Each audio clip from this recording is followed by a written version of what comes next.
अरे मोदी जी, आप किस मिट्टी के बने हैं? आपने अपने बीन से एक स्वर क्या निकाला? ये इंडी अलायंस के लोग उमड़ घुमड़ कर हिचकोले खाने लगे। यकीन नहीं होता? जरा बातचीत करके दिखाऊं क्या?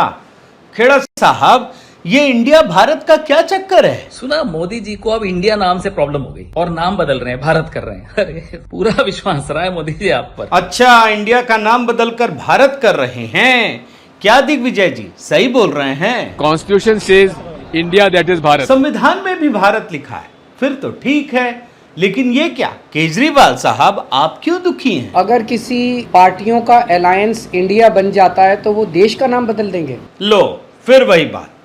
खेड़ा साहब, आपको और कुछ बोलना है क्या इंडिया पर? तो बोल डालिए। मोदी जी, हम लोग ना इंडिया वाले नाक से सांस लेते हैं, मुंह से खाना खाते हैं। अब आप क्या करोगे? बदल दोगे ये भी? हंस रहा है पूरा देश। देख लीजिए, फिर ये कह रहे हैं कि मोदी जी देश का नाम ही बदल रहे हैं। क्यों दिग्विजय जी, अब क्या कहेंगे? उनसे कहिए पहले भारत का संविधान पढ़ें। ओहो हो, बोलना पड़ेगा, एकदम से बोलना पड़ेगा। मगर सिद्धारमैया जी भी बोल रहे हैं कि इंडिया तो स्वीकृत शब्द है, इसे भारत करने की आवश्यकता नहीं है। सुनिए ना। In our constitution, it is incorporated that constitution of India. India is an accepted word for our country. Being in Bharat, I don't think it is required. अब क्या कहेंगे दिग्विजय जी? मैं कॉन्स्टिट्यूशन कोट कर रहा हूँ, इंडिया दैट इज भारत। ममता दीदी भी भड़की हुई हैं कि अब देश का ही नाम बदल जाएगा। আজকে তো ইন্ডিয়ার নাম চেঞ্জ করে দিচ্ছে আমি শুনলাম।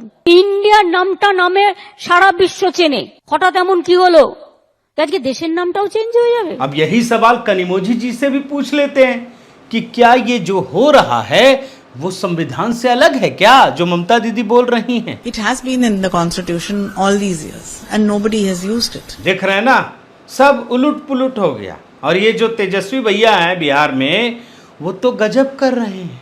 मोदी जी के नारे ही दोहरा रहे हैं, याद दिला रहे हैं। जरा सुनिए ना। मोदी जी जो है, वोट फॉर इंडिया, भाषण आप सब लोगों ने सुना होगा मोदी जी का, vote for India, vote for India. देख रहे हैं ना, इसे कहते हैं मास्टर स्ट्रोक।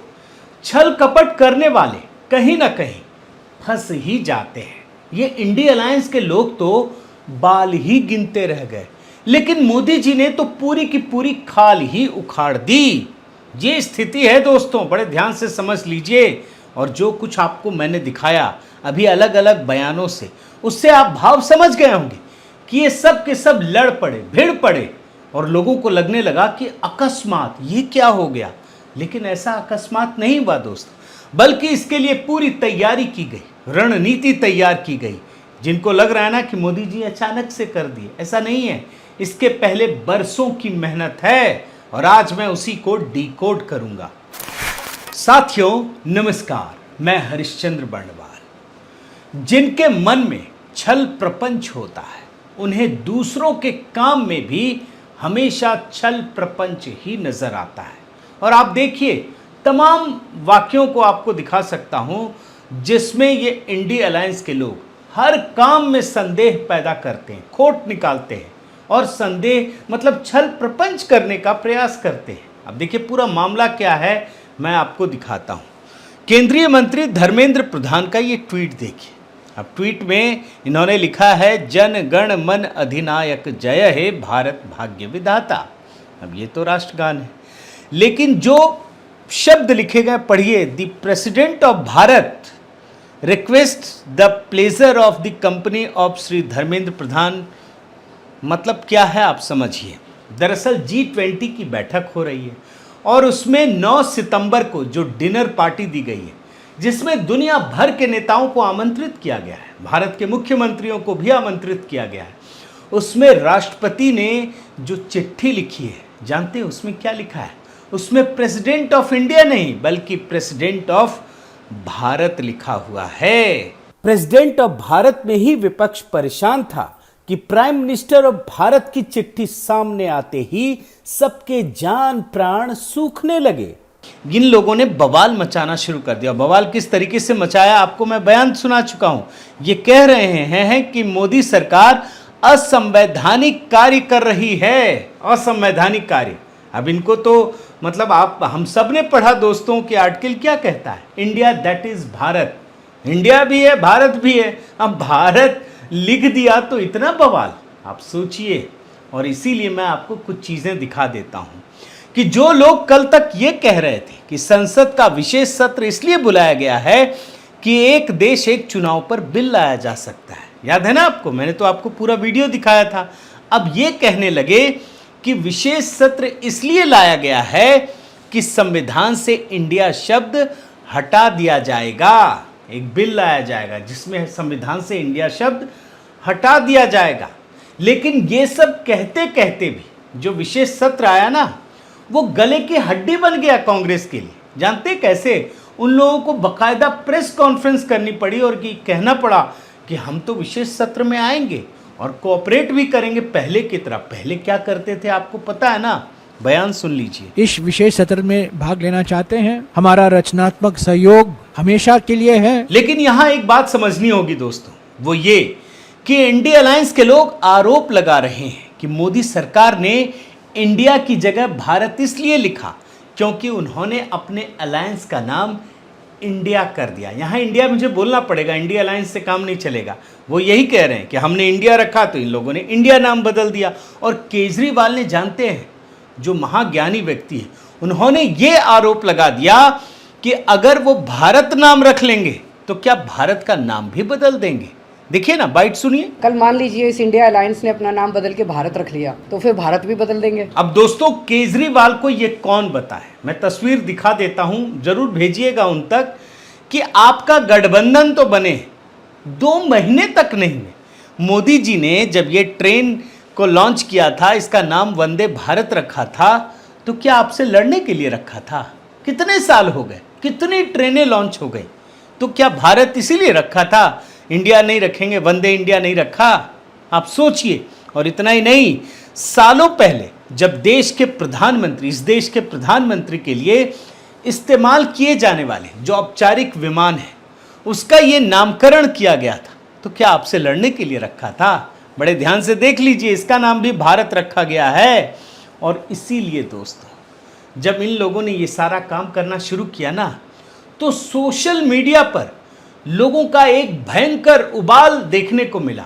लोग तरह तरह की चीजें प्रस्तुत करने लगे। और कैसी कैसी चीजें मैं आपको दिखा देता हूं, कैसे कांग्रेस को आईना दिखाना शुरू किया। कुछ लोग अपने पासपोर्ट का स्क्रीनशॉट लेकर ट्विटर पर शेयर किया और ये कहने लगे कि ये जो भारत नाम लिखा गया है पासपोर्ट पर, क्या वो विपक्ष से लड़ने के लिए रखा गया है? ज़रा ध्यान से देख लीजिए। और इतना ही नहीं, मैंने ये भी देखा और आपको दिखा रहा हूँ, कुछ लोग 1988 में, बड़े ध्यान से सुनिए, 1988 की ये चिट्ठी है। प्रेसिडेंट ऑफ इंडिया, भारत के राष्ट्रपति ने एक चिट्ठी लिखी, मतलब चिट्ठी तो लिखते ही होंगे, ये एक चिट्ठी सामने लेकर आए जिसमें भारत लिखा है। अब ये क्या मोदी जी लिख कर गए थे 1988 में कि इंडिया नहीं भारत लिखना है? केवल मतलब भारत जो लिखा हुआ है, इस पर जो सवाल खड़े कर रहे हैं, उसके लिए ये सारी चीज़ें सामने लाई गई हैं। और जानते हैं दोस्तों, सोशल मीडिया पर मैंने बड़ी दिलचस्प चीज़ें आप लोगों के लिए तलाश कर लाया हूँ। एक सज्जन है मिस्टर सिन्हा, देखिए, विष्णु पुराण का वो हिस्सा निकाल लाए जिसमें पौराणिक काल में ही भारत का जिक्र किया गया था। अब सोचिए, उस समय तो इंडिया का जिक्र तो होता नहीं था। इंडिया आया कहाँ से है? ये तो अंग्रेज़ों का दिया हुआ नाम है, ये तो सबको ही जानता है ना। किसी भी, और दूसरा, किसी भी देश का 2-2 नाम होता है क्या? इंडिया और भारत, बताइए ना, दुनिया में ऐसा कौन सा देश है जिसका 2-2 नाम हो? तो बहुत सारी चीज़ें हैं। हमारा एक पौराणिक इतिहास भी है। और जब पौराणिक काल की बात हो रही है दोस्तों, तो मैं आपको थोड़ा इतिहास की जानकारी भी देता हूँ। बड़े ध्यान से देख लीजिए, ये टाइम्स ऑफ इंडिया की 16 सितंबर 1949 की खबर है। 16 सितंबर 1949 की खबर। बहुत कम लोग जानते हैं कि इंडिया को भारत कहने का प्रावधान डॉक्टर श्यामा प्रसाद मुखर्जी ने 15 सितंबर 1949 को रखा था, जिसे कांग्रेस ने स्वीकार भी किया था। और उसके बाद प्रस्ताव को संविधान सभा में रखा गया। 3 दिन बाद, यानी 18 सितंबर 1949 को HV कामथ ने इसे संविधान सभा के पटल पर रखा, जिसे संविधान सभा ने सर्वसम्मति से स्वीकार कर लिया। और इसके बाद आइए 2010 और 2012 में एक प्राइवेट मेंबर बिल रखा गया। बड़े ध्यान से सुनिए। और ये प्राइवेट मेंबर बिल किसने रखा जानते हैं? कांग्रेस ने। कांग्रेस के सांसद शांताराम नाइक, उन्होंने ये बिल रखा था कि संविधान से इंडिया शब्द को हटा दिया जाए। ये प्रस्ताव रखा था। और इतना ही नहीं, एक और खबर आपको दिखाता हूं, ये देखिए। 2016 में जैन संप्रदाय के नेता ने मोदी को सुझाव दिया कि देश को इंडिया के बजाय केवल भारत कहा जाना चाहिए। इंडिया का नाम भारत करने की पहल देश बहुत पहले से कर रहा है। एक और बहुत दिलचस्प जानकारी देता हूं दोस्तों, शायद ही लोगों को पता हो। वाराणसी में भारत माता मंदिर है। अब आप कहेंगे मोदी जी का संसदीय क्षेत्र है, मोदी जी से कोई लेना देना नहीं, आज़ादी से पहले का है। और उसमें आरएसएस का भी लेना देना नहीं है। आरएसएस, जनसंघ या भाजपा, किसी का कोई लेना देना नहीं है। आप देखिए इस रिपोर्ट में, ये काशी विद्यापीठ के कैंपस में है भारत माता मंदिर। और इसका निर्माण बाबू शिव प्रसाद गुप्ता ने कराया था। और निर्माण कार्य कब शुरू हुआ आप समझ लीजिए, 100 साल पहले, करीब 1918 में शुरू हुआ, 1924 में पूरा हुआ। और इसका उद्घाटन आज़ादी से पहले 25 अक्टूबर 1936 में महात्मा गांधी ने किया था। जी हाँ, महात्मा गांधी ने किया था। और इस भारत माता मंदिर पर राष्ट्रकवि मैथिली शरण गुप्त ने एक कविता भी लिखी है। और उस कविता को इसी मंदिर के बाहर अंकित भी किया गया है ना दिलचस्प जानकारी। अब आपको एक मजेदार चीज दिखाता हूं कि वही कांग्रेस जो ये सब कर रही थी, आज उसी कांग्रेस में अगर कोई भारत माता की जय के नारे लगाता है तो इसके नेता भड़क जाते हैं। ये जयपुर की खबर देखिए, लात घूंसे चलने लगते हैं। है ना मजेदार चीज दोस्तों। अब आपको मैं एक और दिलचस्प चीज दिखाता हूं। जो कांग्रेस का पूरा मजा है ना, वो अमिताभ बच्चन ने ले लिया।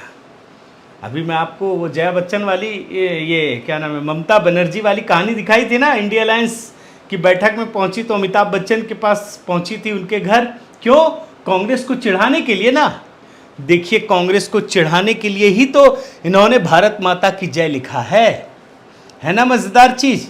और उससे ऊपर आइए, वीरेंद्र सहवाग जो हमारे देश के धुरंधर क्रिकेटर हैं, वो काफ़ी पहले से इसकी वकालत करते रहे हैं। देख लीजिए 2/9/2023 2 सितंबर क्या लिखा है, भा वर्सेस पाक। भा मतलब भारत। और इसीलिए वो खुलकर ट्वीट लिखते हैं। हालांकि कुछ कांग्रेसी नेता दोस्तों ऐसे फंसे कि ना निगलते बन रहे हैं ना उगलते। अब देखिए ना, ये प्रमोद कृष्णन जी को मना भी नहीं कर पा रहे हैं और स्वीकार भी खुलकर नहीं कर पा रहे हैं। लिख तो रहे हैं लेकिन खुलकर नहीं। अब मैं आपको एक चीज बता देता हूं, दिखाता हूं दोस्तों, कि प्रधानमंत्री मोदी ने जो पासा फेंका है उसमें कैसे इंडिया अलायंस के लोग फंस गए हैं। और इसीलिए इंडिया शब्द से तो इन्हें प्यार नजर आता है। जी हाँ, इंडिया शब्द आ जाए तो एकदम बल्ले बल्ले चहक उठते हैं। देखिए ना, इतनी बौखलाहट, इतनी परेशानी इंडिया से। लेकिन जैसे ही भारत का नाम सामने आता है, सारी परेशानियां, सारी दुश्वारियां जो है वो उगलने लगते हैं। ये भी सुनिए। हम उसी भारत में हैं जहां मणिपुर में हमारी माताओं बहनों को अपमानित किया जा रहा है। हम उसी भारत में हैं जहां कश्मीरी पंडित अभी तक अपनी स्थापना के लिए, अपने पुनर्वासन के लिए परेशान है। हम उसी भारत में हैं जहां महंगाई की दर आप देख लीजिए। हम उसी भारत में हैं जहां बेरोजगारी अपने चरम पर है। देख रहे हैं ना। लेकिन इंडिया अलायंस के लोगों की जरा यादाश्त कमजोर है और इसीलिए मैं एक बहुत ही शानदार चीज निकाल कर लाया हूं। आपको भी शायद पता हो ना हो, पिछले साल 15 अगस्त को लाल किले के प्राचीर से प्रधानमंत्री मोदी ने एक महत्वपूर्ण घोषणा की थी। पंच प्राण का ऐलान किया था। भूल गए होंगे आप, पंच प्राण का। और दूसरा प्राण क्या था? उसमें दूसरा प्राण ये था कि औपनिवेशिक मानसिकता का नामो निशान मिटाना। जो गुलामी के कालखंड में हमारे जहन में भर दिया गया ना, उसे खत्म करना। बयान सुनिए और इंडिया के संदर्भ में सोचिए, आपको सारी चीजें समझ में आ जाएंगी। सुन लीजिए। किसी भी कोने में हमारे मन के भीतर, हमारे आदतों के भीतर गुलामी का एक भी अंश अगर भी अभी भी है तो उसको किसी भी हालत में बचने नहीं देना। अब 100% सैकड़ों साल की गुलामी ने जहां हमें जकड़ कर रखा है, हमारे मनोभाव को बांध करके रखा हुआ है, हमारी सोच में विकृतियां पैदा करके रखी है, हमें गुलामी की छोटी सी छोटी चीज भी कहीं नजर आती है, हमारे भीतर नजर आती है, हमारे आसपास नजर आती है, हमें उससे मुक्ति पानी ही होगी। ये हमारा दूसरी प्राण शक्ति है। अब जो ये बयान सुना ना दोस्तों प्रधानमंत्री मोदी का, वो सबको सुनना चाहिए, दोबारा सुनना चाहिए और याद करना चाहिए, और तभी ये समझ में आएगा इंडिया अलायंस के लोगों को खासकर कि अगर किसी की नीयत में खोट है तो उसे तात्कालिक लाभ तो मिल सकता है, लेकिन आखिर में उसकी नियति ही उसे फंसा देती है, और इस एपिसोड से यही बात नजर आती है। बहुत बहुत धन्यवाद। आपसे निवेदन है साथियों कि आप मेरे इस चैनल को ज़रूर सब्सक्राइब कीजिए, लाइक कीजिए, शेयर कीजिए, कमेंट कीजिए और इस बेल आइकन को प्रेस करना मत भूलिएगा। नमस्कार।